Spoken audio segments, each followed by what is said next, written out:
Subscribe to our channel by clicking the subscribe button. Click the bell button and enjoy the latest uploads from our channel. Hello everyone, स्वागत है आप सभी का हमारे YouTube channel success thunder पे।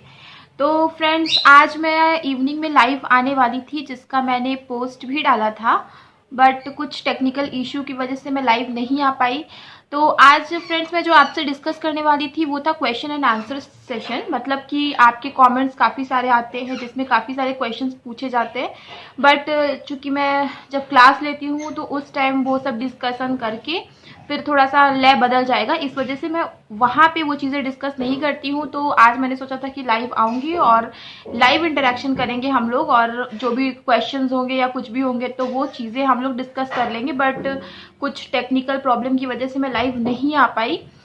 तो friends, इसलिए मैंने कुछ क्वेश्चंस जो कि बेसिक क्वेश्चंस है और जो कई लोग पूछ चुके हैं, तो वो क्वेश्चंस मैंने कुछ लिए हैं, तो मैं वो क्वेश्चंस डिस्कस करूँगी। इसके अलावा अगर किसी का इन टॉपिक के अलावा कोई प्रॉब्लम हो या फिर कुछ चीज़ें हो जो उनको नहीं समझ आ रही है या डिस्कस करना है, तो आप वो कमेंट सेक्शन में मेंशन कर सकते हो, तो मैं फिर उस पर भी डिस्कशन कर लूँगी। तो पहला क्वेश्चन लेते हैं फ्रेंड्स। तो पहला किसी ने क्वेश्चन किया था कि इज अरिथमेटिक इम्पॉर्टेंट, है ना। मतलब कि जो भी मैथ्स का जो पेपर होता है हमारा, तो क्या वो अरिथमेटिक किए बिना भी उसको क्लियर किया जा सकता है।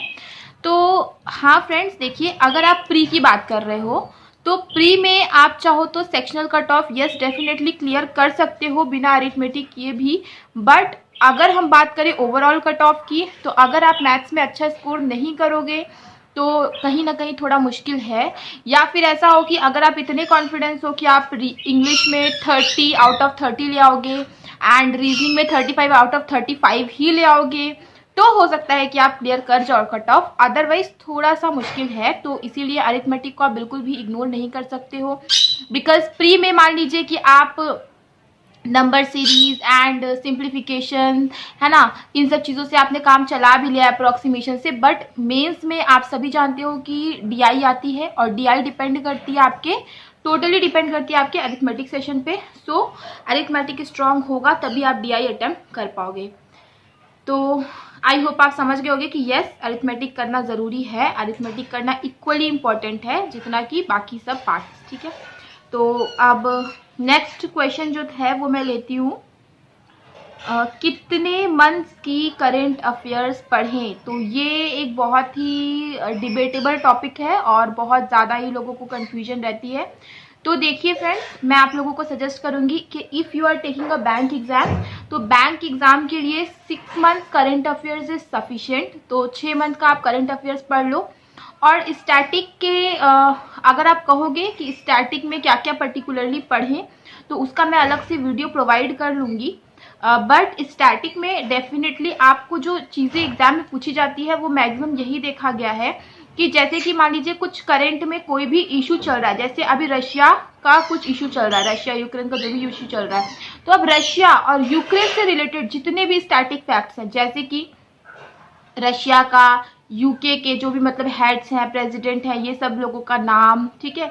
और अगर कोई पर्टिकुलर ऑर्गेनाइजेशन, मान लीजिए रशिया है, वहाँ का कोई पर्टिकुलर ऑर्गेनाइजेशन को लेकर कोई इशू चल रहा होता, तो आपको उस पर्टिकुलर ऑर्गेनाइजेशन के बारे में आपको स्टैटिक फैक्ट्स पता होने चाहिए थे। मतलब जैसे हमारा इंडिया है, अब इंडिया में एसबीआई को लेकर के कोई इशू चल रहा है, या एसबीआई हमारा करंट में कोई टॉपिक बना है कि एसबीआई में कुछ हुआ है, तो आपको एसबीआई का जो भी चेयरमैन है, ठीक है, एसबीआई का जो भी हेड है, ठीक है, सीईओ है, ये सब, तो उनके नाम आपको पता होने चाहिए। एसबीआई का हेडक्वार्टर क्या है, उसकी टैगलाइन क्या है ना। तो ये सारी चीज़ें, तो इस तरीके से हम लोग स्टैटिक तैयार कर सकते हैं।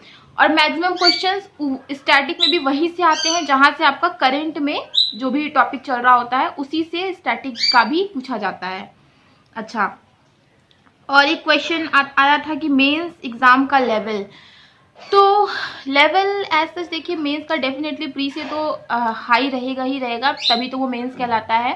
और मेंस का फ्रेंड्स ऐसा है कि आप वहाँ पे आपको जो ध्यान रखना होता है वो होता है एक्यूरेसी, ठीक है। जैसे प्री में स्पीड प्लस एक्यूरेसी दोनों का खेल होता है, बट मेंस में होता है कि आप कितना ज़्यादा एक्यूरेटली जो क्वेश्चन आप अटेम्प्ट कर रहे हो वो उसमें कितनी ज़्यादा एक्यूरेसी है।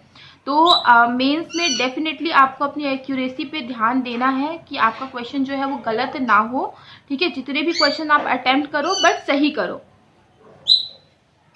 एंड यस, लेवल की बात किया जाए तो डेफिनेटली मेंस का लेवल तो अच्छा खासा रहता है।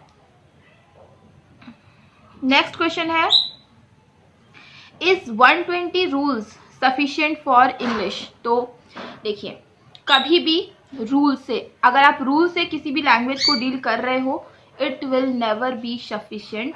व्हाई? बिकॉज देखो, आप जैसे हिंदी बोलते हो, अगर आप उसमें व्याकरण लगाओ कि आप व्याकरण के हिसाब से ही आपको हिंदी बोलना पड़ेगा। देखिए, हर रूल्स में एक्सेप्शन होता है, ये आपको पता होता है। तो इसीलिए मैं सजेस्ट करूंगी कि आप रूल्स, जो बेसिक रूल्स है वो डेफिनेटली आपको पता होने चाहिए। इसके अलावा जो चीज़ें हैं, जो चीज़ डिपेंड करती है वो डिपेंड करती है आपकी प्रैक्टिस पे, आप कितना ज़्यादा और कितनी अच्छी प्रैक्टिस कर लेते हो, ठीक है। तो प्रैक्टिस कहाँ से करोगे?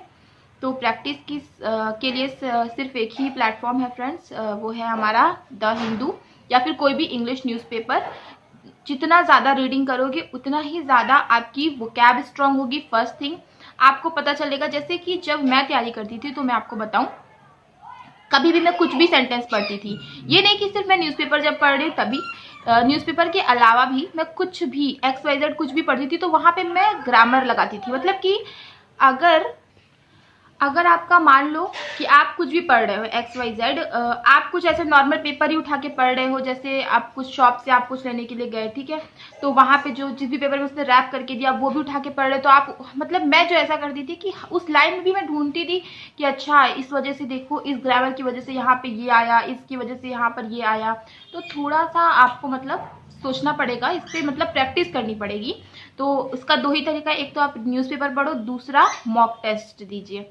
और उसके अलावा सबसे जो इम्पॉर्टेंट चीज़ है कि मॉक टेस्ट को एनालिसिस ज़रूर करिए फ्रेंड्स, क्योंकि अगर आपने मॉक टेस्ट दिया, आपके नंबर आए, मे बी अगर आपके 15 में 15 नंबर आ गए, स्मॉल मॉक टेस्ट की मैं बात कर रही हूँ, या अगर आप ST दे रहे हो, स्पीड टेस्ट दे रहे हो, फुल वाली दे रहे हो, 30 आउट ऑफ 30 भी आ गए, तब भी उसको एनालिसिस करिए आप ज़रूर, क्योंकि एनालिसिस करने से काफ़ी सारी चीज़ें क्लियर होती हैं और आपको पता चलता है कि क्या आपकी कुछ कमी रह गई है ना। अगर कमी नहीं रह गई है, कभी कभी क्या होता है ना, हम लोग तुक्के में भी आंसर मार देते हैं और फिर राइट हो जाता है। तो आपको एक बार एनालिसिस ज़रूर करना है कि क्या जो आपने रियल समझ के जो मारा था, जो भी तुक्का मारा था, या फिर जो आपने रियल रूल समझ के मारा था उस क्वेश्चन का आंसर, क्या उसी वजह से वो राइट हुआ है या इसकी कोई और वजह है। तो एनालिसिस करिए, ज़्यादा समय नहीं लगता है। अगर 30 क्वेश्चन है तो 10 minutes would be more than sufficient for analysis. Starting में मे भी आपको समय लगे, बट धीरे धीरे जब आप यूज टू हो जाओगे, आप ज़्यादा से ज़्यादा अटेम्प्ट करने लगोगे क्वेश्चन को, तो ज़्यादा समय नहीं लगेगा। तो इंग्लिश का केवल एक ही थंब रूल है कि यस, बेसिक रूल्स आपको पता होने चाहिए। इसके अलावा आप ज़्यादा से ज़्यादा पेपर पढ़िए, है ना, रीडिंग करिए और मॉक टेस्ट दीजिए। अगर आप दिन में 2 आर्टिकल भी पढ़ लेते हो ना किसी भी न्यूज़पेपर का, that is more than sufficient, ठीक है। अगर आप 6 मंथ की प्रिपरेशन कर रहे हो तो 6 महीने एग्जाम से पहले से प्रिपरेशन कर रहे हो, तो ये नहीं कि अगर आप 1 महीने पहले आ गए और फिर आपने दो आर्टिकल पढ़ लिए तो आपका एग्जाम क्लियर हो जाएगा, तो ऐसा नहीं है। आपको थोड़ा टाइम तो देना पड़ेगा, एटलीस्ट 6 मंथ चाहिए, ठीक है। अच्छा, और एक क्वेश्चन था जो सबसे ज़्यादा लोग पूछते हैं, बैंकिंग अवेयरनेस, ठीक है। तो बैंकिंग अवेयरनेस कहाँ से पढ़ें? तो देखिए फ्रेंड्स, मैं आपको बैंकिंग अवेयरनेस के लिए सजेस्ट करूँगी कि आपको बैंकिंग अवेयरनेस का सबसे पहले डेली आप करंट अफेयर्स पढ़िए, उसकी नोट्स बनाइए, वीकली उसको रिवाइज करिए, और इसके बाद मंथली कैप्सूल आती है। जिस भी चैनल से आप डेली पढ़ रहे हो, मंथली कैप्सूल उसकी मत पढ़िए। Yes, you heard me right. जिस भी चैनल से आप डेली पढ़ रहे हो, मंथली कैप्सूल उसकी मत पढ़िए, किसी और चैनल की मंथली कैप्सूल पढ़िए। इससे होगा ये कि जो न्यूज़ आपकी हर चैनल वाले, मान लीजिए कुछ न्यूज़ छूट जाती है ना, तो इस वजह से मैं आपको कह रही हूँ कि मान लो इस चैनल में 2-3 न्यूज़ छूट गई थी तो वो दूसरे चैनल से कवर अप हो जाएगी। तो इसीलिए मिनिमम 2 चैनल से आप पढ़ो, है ना। एक चैनल तो रिलाई कभी नहीं करना चाहिए करंट अफेयर्स के मामले पे, तो 2 चैनल से आप पढ़ो। डेली आप जहाँ से पढ़ रहे हो, वेल एंड गुड, उसकी नोट्स बनाइए एंड मंथली कैप्सूल डाउनलोड करके प्रिंट करा लीजिए, है ना। और फिर मंथली कैप्सूल और किसी दूसरी वेबसाइट की आप लो और उसको प्रिंट करा लो, वहां से पढ़ लो। दो चैनल से भी अगर आप पढ़ लेते हो तो ठीक है। उसके अधिक आप जितना पढ़ सकते हो वो आपकी कैपेबिलिटी के अनुसार है, बट मिनिमम मैं आपको बता रही हूँ 2 से तो पढ़ो ही। इसके अलावा फ्रेंड्स जो भी क्वेश्चन थे वो मुझे लगता है जो भी मैंने डिस्कशन किए उसमें कवर अप हो ही गए होंगे। इसके अलावा जो भी क्वेश्चन मुझे मिले थे कमेंट सेक्शन में, और इसके अलावा भी अगर आपको किसी भी सब्जेक्ट में डाउट है ना, तो वो आप कमेंट सेक्शन में मेंशन कर सकते हो। तो अगर मैं कभी फिर लाइव स्ट्रीम करूंगी या फिर क्वेश्चन एंड आंसर सेशन मैं लूँगी तो उसमें मैं आपका ये सारे क्वेश्चन को ज़रूर डिस्कस करूँगी। तो आई होप कि आज का जो भी सेशन है वो आपके लिए हेल्पफुल रहा होगा। तो हेल्पफुल है तो एक बार वीडियो को लाइक कर दीजिएगा, और फ्रेंड्स आप लोग शेयर नहीं करते हो वीडियो को, ज़्यादा से ज़्यादा अपने दोस्तों के बीच वीडियो को शेयर करिए। और अगर चैनल पर पहली बार आए हैं तो चैनल को सब्सक्राइब करना मत भूलिएगा। मिलते हैं अपने नेक्स्ट वीडियो में। Thank you so much for watching.